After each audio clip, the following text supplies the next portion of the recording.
शिंदे फडणवीस नालायक, उद्धव ने खुद को कहा लायक। महबूबा के साथ क्यों बैठे, उद्धव ने दिया करारा जवाब। बीजेपी की आदत समझौता करो और धोखा दो। उद्धव ठाकरे ने हिंदुत्व का साथ छोड़ दिया है, अब उन्हें महबूबा मुफ्ती की पार्टी का साथ पसंद आने लगा है। ठाकरे अब 370 के समर्थक हो गए हैं। तमाम दावे बीजेपी की तरफ से किए जा रहे हैं। उद्धव ठाकरे पर बाला साहब ठाकरे की विचारधारा छोड़ने का आरोप लगाया जा रहा है। विपक्ष की बैठक में महबूबा के बगल में उद्धव ठाकरे की कुर्सी लगाए जाने पर भी सवाल उठ रहे हैं। उद्धव को बीजेपी घेर रही है तो उद्धव ठाकरे ने बीजेपी और शिंदे गुट दोनों को एक दूसरे के साथ एक बार फिर निशाने पर ले लिया है। उद्धव ठाकरे ने कहा कि हिंदुत्व उनसे बात करने की हिम्मत बीजेपी में नहीं है और बात महबूबा के बगल में कुर्सी पर बैठने की है तो ये मेरी इच्छा थी कि उद्धव ने कहा कि मैं जानबूझकर कल पटना में विपक्षी दलों की बैठक में महबूबा के साथ बैठा। मैंने उनसे पूछा कि बीजेपी का तो समझ नहीं आता है कि वो स्वार्थ के लिए ऐसा कर सकती है, आपने क्यों बीजेपी के साथ मिलकर सरकार बनाई थी। मेरे सवाल पर महबूबा ने कहा कि हाँ, मैंने भी सुना है कि आप बीजेपी को इस बात के लिए निशाने पर लेते रहते हैं। दरअसल मुझसे उन्होंने वादा किया था कि जम्मू कश्मीर से धारा 370 नहीं हटाएंगे, लेकिन उन्होंने वादा नहीं निभाया। उद्धव ने कहा कि मैं धारा 370 हटाने का समर्थक हूं।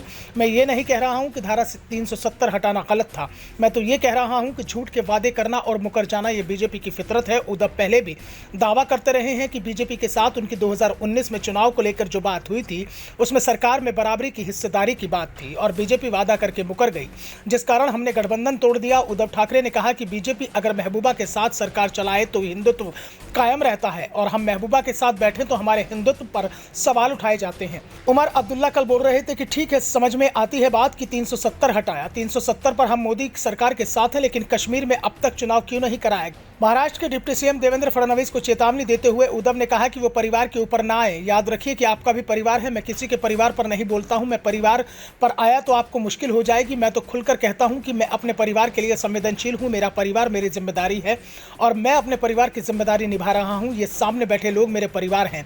आपके परिवार की जिम्मेदारी कौन उठा रहा है, आप जाने। आपके घर के व्हाट्सएप चैट भी सामने आ रहे हैं। दरअसल देवेंद्र फडणवीस ने कहा था कि पटना में मोदी हटाओ बैठक है, लेकिन दरअसल ये विरोधियों का परिवार बचाओ बैठक है।